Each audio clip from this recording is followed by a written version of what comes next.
Hi hello ನಮಸ್ತೆ, welcome back to my channel. ಇವತ್ತು ಚಿನ್ನವನ್ನು ಏನಾದರೂ ಖರೀದಿ ಮಾಡಬೇಕು ಅಂತ ಅಂದ್ಕೊಂಡಿದ್ರೆ ತುಂಬ ಒಳ್ಳೆ ದಿನ ಅಂತಲೇ ಹೇಳ್ಬೋದು. ಹಾಗೆಯೇ ಇವತ್ತು ಗುರುಪುಷ್ಯ ಬಂದಿರೋದ್ರಿಂದ ಯಾವ ದೇವಿಯನ್ನು ಆರಾಧಿಸಬೇಕು ಮತ್ತು ಯಾವ ವಸ್ತುವನ್ನು ಯಾವ ಸಮಯದಲ್ಲಿ ತರಬೇಕು ಅನ್ನೋದನ್ನು ಹೇಳ್ತಾ ಇದ್ದೀನಿ. ಅದಕ್ಕೂ ಮೊದಲು ಈ ಮಾಹಿತಿ ಯಾರಿಗೆಲ್ಲ ಯೂಸ್ಫುಲ್ ಅಂತ ಅಂದರೆ, ಯಾರಿಗೆ ನಂಬಿಕೆ ಇರುತ್ತಲ್ವ, ಸೊ ನಾವು ಹೇಳುವಂಥ ಮಾಹಿತಿಯಲ್ಲಿ ಅಥವಾ ಒಂದು ಧಾರ್ಮಿಕತೆಯಲ್ಲಿ ಯಾರಿಗೆಲ್ಲ ನಂಬಿಕೆ ಇದೆ, ಸೊ ಅಂಥವ್ರಿಗೆ ಯೂಸ್ಫುಲ್ ಅಂತ ಹೇಳ್ಬೋದು. ನಾವು ಯಾವುದೇ ಒಂದು ಕೆಲಸವನ್ನು ಮಾಡ್ತಾ ಇದ್ದೀವಿ ಅಂದರೆ ನಂಬಿಕೆ ತುಂಬ ಮುಖ್ಯ. ನಾವು ಮನಸ್ಸಲ್ಲಿ ನಂಬಿಕೆ ಇಲ್ಲದೆ, ಅದ್ರ ಮೇಲೆ ಯಾವುದೇ ರೀತಿಯ ಭರವಸೆ ಇಲ್ಲದೆ ಯಾವುದೇ ಕೆಲಸವನ್ನು ಕೈಗೊಂಡರೂ ಕೂಡ ಅದು ಸಕ್ಸಸ್ಫುಲ್ ಆಗೋದಿಲ್ಲ. ಸೊ ಅದೇ ರೀತಿಯಾಗಿ ಈ ಒಂದು ಮಾಹಿತಿ ಬಗ್ಗೆ ನಿಮಗೆ ನಂಬಿಕೆ ಇದ್ದರೆ ಮಾತ್ರ ನೋಡಿ, ಇಲ್ಲಾಂದರೆ ಸ್ಕಿಪ್ ಮಾಡಿಬಿಡಿ. ಸೊ ಡೆಫಿನೆಟಾಗಿ ನಾವು ಈ ಥರದ ಒಂದು ಮಾಹಿತಿಯಲ್ಲಿ, ಈ ಥರದ ಒಂದು ವಿಚಾರದಲ್ಲಿ ನಮಗೆ ನಂಬಿಕೆ ಇದೆ ಅನ್ನೋರಿಗೆ ಈ ವಿಡಿಯೋ ತುಂಬ ಯೂಸ್ಫುಲ್ಲು. ಸೊ ಹಾಗಿದ್ದರೆ ಬನ್ನಿ, ಇವತ್ತಿನ ದಿನ ಏನು ಸ್ಪೆಷಲ್ ಅಂತ ನೋಡ್ತಾ ಹೋಗೋಣ. ಪುಷ್ಯ ನಕ್ಷತ್ರದ ಬಗ್ಗೆ ನಾವು ಕೇಳಿರ್ತೀವಿ. ಸೊ ಇದು ಮಾಸದಲ್ಲಿ ಒಂದು ಸರಿ ಬರುವಂತಹ ನಕ್ಷತ್ರ, ಕೆಲವೊಂದು ಬಾರಿ 2 ಸರಿನೂ ಕೂಡ ಬರುತ್ತೆ. ಆದರೆ ಒಂದೊಂದು ಸರಿ ಏನಾಗುತ್ತೆ, ಗುರುವಾರದ ದಿನ ಬರುವಂಥ ಪುಷ್ಯ ನಕ್ಷತ್ರ ನಮಗೆ ಗುರುವಿನ ಆಶೀರ್ವಾದಕ್ಕೆ ಶ್ರೇಷ್ಠವಾದಂಥ ದಿನ ಅಂತ ಹೇಳಿ ನಮ್ಮಲ್ಲಿ ನಂಬಿಕೆ ಇದೆ. ಅದೇ ರೀತಿಯಾಗಿ ಈ ವರ್ಷ ಭಾನುವಾರ ಬಂದಿರತಕ್ಕಂಥ ಈ ಒಂದು ಪುಷ್ಯ ನಕ್ಷತ್ರ ಗುರುಪುಷ್ಯ ಅಂತಲೇ ನಾವು ಕರೆಯಲ್ಪಡುವಂತಹ ನಕ್ಷತ್ರ. ಇದು ತುಂಬ ಪವರ್ಫುಲ್ ಆಗಿರ್ತಕ್ಕಂಥ ನಕ್ಷತ್ರ ಕೂಡ ಹೌದು. ಇವತ್ತು ನಾವೇನಾದರೂ ಚಿನ್ನವನ್ನು ಮನೆಗೆ ತಂದರೆ ನಮಗೆ ಅದೃಷ್ಟವನ್ನು ದುಪ್ಪಟ್ಟು ಮಾಡುತ್ತೆ ಅನ್ನೋ ಒಂದು ನಂಬಿಕೆ ಇದೆ. ಸೊ ಅದು ನಮಗೆ ಕೆಲವ್ರು ಕೇಳ್ಬೋದು, ಹೌದಾ ನಿಜನಾ, ಅಥವಾ ಬೇರೆ ದಿನದಲ್ಲಿ ತಂದರೆ ಅದು ಒಳ್ಳೇದಾಗಲ್ವಾ ಅಂತ ಅನ್ಕೋಬೋದು. ಬಟ್ ಅವರವರ ಒಂದು ನಂಬಿಕೆ ಅಷ್ಟೇ. ಇವತ್ತಿನ ದಿನ ನಮಗೆ ತುಂಬ ಸಾಲದ ಬಾಧೆಗಳಿಂದ ನಾವು ಬಳಲ್ತಾ ಇರ್ತೀವಿ, ಅಥವಾ ಏನೋ ಬೇರೆ ಸಮ್ ರೀಸನ್ಸಿಂದ ನಮಗೆ ತೊಂದರೆಗಳೆಲ್ಲ ಮನೆಗೆ ಜಾಸ್ತಿ ಬರ್ತಾ ಇರುತ್ತೆ ಅಂದ್ಕೊಳ್ಳಿ. ಅಂಥವರು ಇವತ್ತಿನ ದಿನ ಚಿಕ್ಕದಾಗಿ ಕೂಡ ಈ ಒಂದು ಚಿನ್ನವನ್ನು ಖರೀದಿ ಮಾಡೋದ್ರಿಂದ ತುಂಬ ಯೂಸ್ಫುಲ್ ಆಗುತ್ತೆ ಅಂತ ಹೇಳ್ತಾರೆ. ಸುಮ್ಮನೆ ಹೇಳೋದಿಲ್ಲ ನಮ್ಮ ಹಿರಿಯರೆಲ್ಲ. ಯಾವುದೇ ಒಂದು ನಕ್ಷತ್ರಕ್ಕೆ ಅದರದ್ದೇ ಆದಂಥ ವ್ಯಾಲ್ಯೂಸ್ನ ಯಾಕೆ ಕೊಡ್ತಾರೆ ಅಂದರೆ, ಅಷ್ಟೊಂದು ಪವರ್ ಅದರಲ್ಲಿ ಇರುತ್ತೆ ಅಂತ ಒಂದು ನಂಬಿಕೆ ಇಟ್ಟಿರ್ತಾರೆ. ಅದರ ಜೊತೆಗೆ ಯಲ್ಲಮ್ಮ ದೇವಿಯನ್ನು ಇವತ್ತಿನ ದಿನ ಆರಾಧನೆ ಮಾಡುವಂತಹ ದಿನ ಆಗಿರುತ್ತೆ. ಸೊ ಈ ಎರಡೂ ಮಾಹಿತಿಗಳನ್ನು ನಾನು ಎಷ್ಟು ನನಗೆ ಗೊತ್ತಿದೆಯೋ ಅಷ್ಟನ್ನು ಶೇರ್ ಮಾಡ್ತಾ ಹೋಗ್ತಾ ಇದ್ದೀನಿ. ಹಾಗೆ ಇದು ಮಾಘ ಮಾಸ ಆಗಿರೋದ್ರಿಂದ ಮಾಘ ಸ್ನಾನ ತುಂಬ ಒಳ್ಳೆಯದು. ಯಾರೆಲ್ಲ ಮಾಘ ಸ್ನಾನವನ್ನು ಮಾಡ್ತಾ ಇದ್ದಾರೆ, ಇವತ್ತಿಗೆ ಅದು ಸ್ವಲ್ಪ ಏನಂದರೆ ಫುಲ್ಫಿಲ್ ಆಗುವಂಥ ದಿನ, ಅಂದರೆ ಕೊನೆ ದಿನ ಅಂತ ಹೇಳ್ತಾರೆ. ಇದಕ್ಕೆ ಯೂಶಲಿ ಇಷ್ಟೊತ್ತಿಗಾಗಲೇ ಬ್ರಾಹ್ಮಿ ಮುಹೂರ್ತದಲ್ಲಿ ಎದ್ಬಿಟ್ಟು ಫೈನಲ್ ಡೇ ಆಗಿರೋದ್ರಿಂದ ಆ ಒಂದು ಪೂಜೆನೂ ಕೂಡ ಮುಗಿಸಿರ್ತಾರೆ ಸುಮಾರು ಜನ. ಅಂದರೆ ಕೆಲವರಿಗೆ ಮಾಘ ಮಾಸ ಅಂದರೆ ಏನು, ಸೊ ಮಾಘ ಸ್ನಾನ ಅಂದರೆ ಏನು ಅಂತಲೂ ಕೂಡ ಗೊತ್ತಿರಲ್ಲ. ನಾನು ಇದ್ರ ಬಗ್ಗೆ ಹೋದ ವರ್ಷ ಕೂಡ ವಿಡಿಯೋ ಮಾಡಿದ್ದೆ, ಮಾಘ ಸ್ನಾನದ ವಿಶೇಷತೆ ಏನು ಅಂತ. ಸೊ ಅದು ತುಂಬ ಧಾರ್ಮಿಕತೆಯಿಂದ ಕೂಡಿರ್ತಕ್ಕಂಥ ಒಂದು ಪವರ್ಫುಲ್ ಡೇ ಮತ್ತು ಸ್ನಾನ ಅಂತಲೇ ಹೇಳ್ಬೋದು. ನಮ್ಮಲ್ಲಿರ್ತಕ್ಕಂಥ ನೆಗೆಟಿವಿಟಿಯನ್ನು ಹೊರಗೆ ಹಾಕೋದಕ್ಕೆ ತುಂಬ ಯೂಸ್ಫುಲ್ ಆಗುವಂತಹ ಒಂದು ನಂಬಿಕೆ, ನಮ್ಮ ದಿನಗಳು ಅಂತಲೇ ಕರಿಬಹುದು.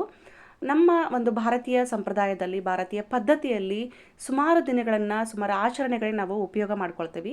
ಅದೇ ರೀತಿಯಾಗಿ ಈ ಮಾಘ ಮಾಸನೂ ಕೂಡ ತುಂಬ ಯೂಸ್ಫುಲ್.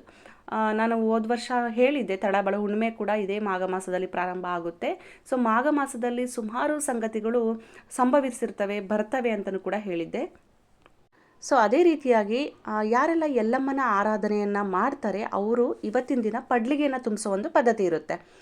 ಯಲ್ಲಮ್ಮನ ಅಂದರೆ ಜೋಗಮ್ಮನ ಮನೆಗೆ ಕರೆಸ್ಬಿಟ್ಟು ಪ್ರತಿ ವರ್ಷವೂ ಕೂಡ ಈ ಒಂದು ಹುಣ್ಣಿಮೆ ದಿನ, ಈ ಒಂದು ಮಾಘ ಮಾಸದ ಶ್ರೇಷ್ಠವಾದ ದಿನ ಅಂತಲೇ ಹೇಳ್ಬೋದು. ಇವತ್ತಿನ ದಿನ ಬ್ರಾಹ್ಮಿ ಮುಹೂರ್ತದಲ್ಲಿ ಎದ್ಬಿಟ್ಟು ಪೂಜೆ ಮಾಡಿ ಅವರವರ ಮನೆತನದಲ್ಲಿ ನಡೆಸ್ಕೊಂಡ್ಬಂದಂತಹ ಒಂದು ಪಡ್ಲಿಗೆ ಪೂಜೆಯನ್ನು ಮಾಡಲಾಗ್ತದೆ ಇವತ್ತಿನ ದಿನ. ಸೊ ಅವರಷ್ಟೇ, ಅಂದರೆ ಯಾರ ಮನೆಯ ಕುಲ ದೇವತೆ ಆಗಿರ್ತಾರಲ್ಲ ಅವರಷ್ಟೇ ಮಾಡ್ತಾರಾ ಅಂತಲೂ ಕೆಲವರು ಕೇಳ್ಬೋದು. ಲೋಕ ರೂಢಿಯಾಗಿ ಕೆಲವರು ಏನು ಮಾಡ್ತಾ ಇರ್ತಾರೆ, ತಮಗೇನಾದರೂ ಸಂಕಷ್ಟಗಳು ಬಂದಾಗ ಹರಕೆಯನ್ನು ಮಾಡ್ಕೊಂಡಿರ್ತಾರೆ ಕೆಲವರು ಈ ಒಂದು ದೇವಿಗೆ. ಅವರು ಕೂಡ ಇವತ್ತಿನ ದಿನ ಪಡ್ಲಿಗೆನ ತುಂಬಿಸುವಂಥ ಕೆಲಸವನ್ನು ಮಾಡ್ತಾರೆ. ಅಂದರೆ ನಾನಾ ವಿಧದ ಖಾದ್ಯಗಳನ್ನು ಮಾಡಿಬಿಟ್ಟು ದೇವಿಗೆ ನೈವೇದ್ಯವನ್ನು ಮಾಡಿಬಿಟ್ಟು ನಂತರ ಜೋಗತಿಯನ್ನು ಮನೆಗೆ ಕರೆಸಿ ಪಡ್ಲಿಗೆ ತುಂಬುವಂಥ ಒಂದು ಪದ್ಧತಿ ಇದು. ಅದು ಕೂಡ ಇದೇ ಮಾಘ ಮಾಸದ ಹುಣ್ಣಿಮೆ ದಿನವೇ ಮಾಡಲಾಗ್ತದೆ ಅಂತ ಹೇಳ್ತಾರೆ. ಸೊ ಇವತ್ತಿನ ದಿನ ಚಿನ್ನವನ್ನು ಖರೀದಿ ಮಾಡಿದರೆ ತುಂಬ ಒಳ್ಳೆಯದು ಅಂತ ಆವಾಗಲೇ ಹೇಳಿದ್ನಲ್ವ. ಯಾವ ಸಮಯದಲ್ಲಿ ಚಿನ್ನವನ್ನು ಖರೀದಿ ಮಾಡಿದರೆ ಒಳ್ಳೆಯದಾಗುತ್ತೆ ಅನ್ನೋದಕ್ಕೆ ಕೆಲವೊಂದು ಸಮಯವನ್ನು ತಿಳಿಸಿದ್ದಾರೆ. ಸೊ ಬೆಳಗ್ಗೆ 10 ಗಂಟೆಯಿಂದ 12:30 ಸಮಯದಲ್ಲಿ ಫಸ್ಟ್ನೇ ಒಂದು ಟೈಮಿಂಗ್ಸ್ ಹೇಳಿದ್ದಾರೆ.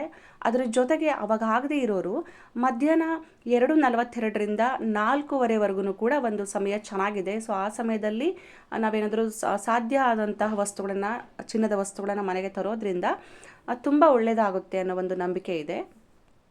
ಚಿನ್ನ ಆಗದೇ ಇರೋರು ತಾಮ್ರದ ವಸ್ತುಗಳು, ಹಿತ್ತಾಳೆಯ ವಸ್ತುಗಳು, ಹಾಗೆ ಬೆಳ್ಳಿಯ ವಸ್ತುಗಳನ್ನು ಕೂಡ ಸಹ ತಗೋಬೋದು. ಅದರ ಜೊತೆಗೆ ಕೆಲವೊಂದು ಧಾನ್ಯಗಳನ್ನು ಕೂಡ ಮನೆಗೆ ತರೋದ್ರಿಂದ ಶುಭವನ್ನು ನಾವು ಆವಾಹನೆ ಮಾಡ್ದಂಗೆ ಆಗುತ್ತೆ ಅಂತ ನಂಬಲಾಗ್ತದೆ. ಆದರೆ ಫಸ್ಟ್ ಪ್ರಿಫರೆನ್ಸ್ ಚಿನ್ನಕ್ಕೇ ಜಾಸ್ತಿ ತಿಳಿಸಿದ್ದಾರೆ. ಆದರೆ ಅದಾಗದೇ ಇದ್ದವರು ಮಾತ್ರ ಹಿತ್ತಾಳೆ, ತಾಮ್ರ, ಬೆಳ್ಳಿ, ಹಾಗೆಯೇ ಜೊತೆಗೆ ಅದು ಕೂಡ ನಮಗೆ ಆಗೋದಿಲ್ಲ ಅಂತ ಅನ್ನೋರು ದವಸ ಧಾನ್ಯಗಳನ್ನು ಕೂಡ ಖರೀದಿ ಮಾಡಬಹುದು. ಸೊ ಅದಕ್ಕೆ ಒಂದು ಶ್ರೇಷ್ಠವಾದ ಸಮಯವನ್ನು ನಾನು ತಿಳಿಸ್ಕೊಟ್ಟಿದ್ದೀನಿ. ನಿಮಗೆ ಯೂಸ್ಫುಲ್ ಆಗುತ್ತೆ ಅನ್ನೋದಾದರೆ ಆ ಸಮಯವನ್ನು ಯೂಸ್ ಮಾಡ್ಕೊಳ್ಳಿ. ನಾನು ಆವಾಗಲೇ ಹೇಳಿದ ಹಾಗೆ ನಾವು ಯಾವುದೇ ಒಂದು ಕೆಲಸವನ್ನು ಮಾಡಬೇಕು ಅಂದರೆ ಆ ಕೆಲಸದಲ್ಲಿ ನಮಗೆ ಶ್ರದ್ಧೆ ಇರಬೇಕು, ಮುಖ್ಯವಾಗಿ ನಂಬಿಕೆಯನ್ನು ಇಟ್ಟಿರಬೇಕು. ಆ ಒಂದು ನಂಬಿಕೆಯ ಜೊತೆ ನಾವು ಬಲವಾಗಿ ಒಂದು ವಿಶ್ವಾಸವನ್ನು ಇಟ್ಟು ಕೆಲಸವನ್ನು ಕೈಗೊಂಡಾಗ ಸಕ್ಸಸ್ಸನ್ನು ಕಾಣಬಹುದು. ಸೊ ನಾವು ಸುಮ್ಮನೆ ಯಾರೋ ಹೇಳಿದರು ಏನೋ ಮಾಡ್ತಾಯಿದ್ದೀವಿ ಅಂತೇಳಿ ಒಂದು ಕೆಲಸವನ್ನು ಮನಸ್ಸಿಲ್ಲದೆ ನಂಬಿಕೆ ಇಲ್ಲದೆ ಮಾಡೋಕ್ಕೆ ಹೋದರೆ ಅದರಲ್ಲಿ ಖಂಡಿತವಾಗ್ಲೂ ಸಕ್ಸಸ್ ಸಿಗೋದಿಲ್ಲ. ಸೊ ನಂಬಿಕೆ ಇದ್ದವ್ರಿಗೆ ಮಾತ್ರ ಈ ವಿಡಿಯೋ ಯೂಸ್ಫುಲ್ ಆಗ್ಬೋದು ಅಂತ ಅಂದ್ಕೊಳ್ತೀನಿ. ಈ ಮಾಹಿತಿ ಇಷ್ಟ ಆಗಿದ್ರೆ ಲೈಕ್ ಮಾಡಿ, ಶೇರ್ ಮಾಡಿ, ಹಾಗೆಯೇ ನನ್ನ ಚಾನಲ್ನ ಸಬ್ಸ್ಕ್ರೈಬ್ ಮಾಡ್ದೆ ನೋಡ್ತಾ ಇದ್ದರೆ ಪ್ಲೀಸ್ ಸಬ್ಸ್ಕ್ರೈಬ್ ಮಾಡ್ಕೊಂಡು ನೋಡಿ. Thank you for watching. ಮತ್ತೊಂದು ವಿಡಿಯೋದೊಂದಿಗೆ ಸಿಗ್ತೀನಿ. ನಮಸ್ಕಾರ.